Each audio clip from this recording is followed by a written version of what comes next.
एक दफा का जिक्र है कि एक लड़की थी जिसका नाम सिंड्रेला था। सिंड्रेला की मां का इंतकाल हो चुका था और इसके वालिद ने दूसरी शादी कर ली थी। इसकी सौतेली मां और दो सौतेली बहनें थीं जो उसके साथ बहुत बुरा सलूक करती थीं।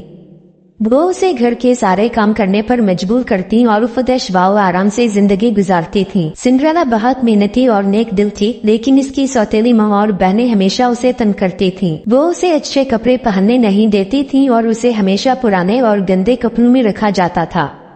सिंड्रेला के दिल में बहुत गम होता था, लेकिन वो कभी शिकायत नहीं करती थी। एक दिन बादशाह ने ऐलान किया कि महल में एक बहुत बड़ी दावत हो रही है जहां शहजादा अपने लिए दुल्हन का इंतखाब करेगा। सिंड्रेला की सौतेली मां और बहनें भी इस दावत में जाने की तैयारी करने लगी। सिंड्रेला ने भी जाने की इजाजत मांगी, लेकिन इसकी सौतेली मां ने इसे मना कर दिया और कहा कि वो सिर्फ घर के काम करेगी। सिंड्रेला बहुत गमगीन हो गई और रोने लगी। उसी वक्त एक जादूगरनी नमूदार हुई। इसने सिंड्रेला की मदद करने का फैसला किया। जादूगरनी ने अपने जादुई छड़ी से सिंड्रेला के पुराने कपड़ों को एक खूबसूरत लिबास में बदल दिया। फिर जादूगरनी ने एक कद्दू को सुनहरी बगी में बदल दिया और चूहों को घोड़ों में। अब सिंड्रेला महल जाने के लिए तैयार थी, लेकिन जादूगरनी ने सिंड्रेला को खबरदार किया कि वो रात के 12 बजे से पहले महल से वापस आ जाए, वरना सब कुछ वापस पहले जैसा हो जाएगा। सिंड्रेला जब महल पहुंची तो सब इसकी खूबसूरती देखकर हैरान रह गए। शहजादा भी इस पर दिलहार बैठा और इसके साथ रक्स करने लगा।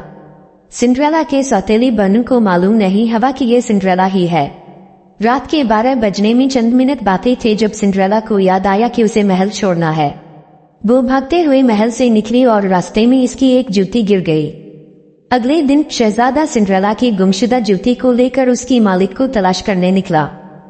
इसने ऐलान किया कि जिस लड़की के पैर में ये जूती आएगी वही इसकी दुल्हन बनेगी।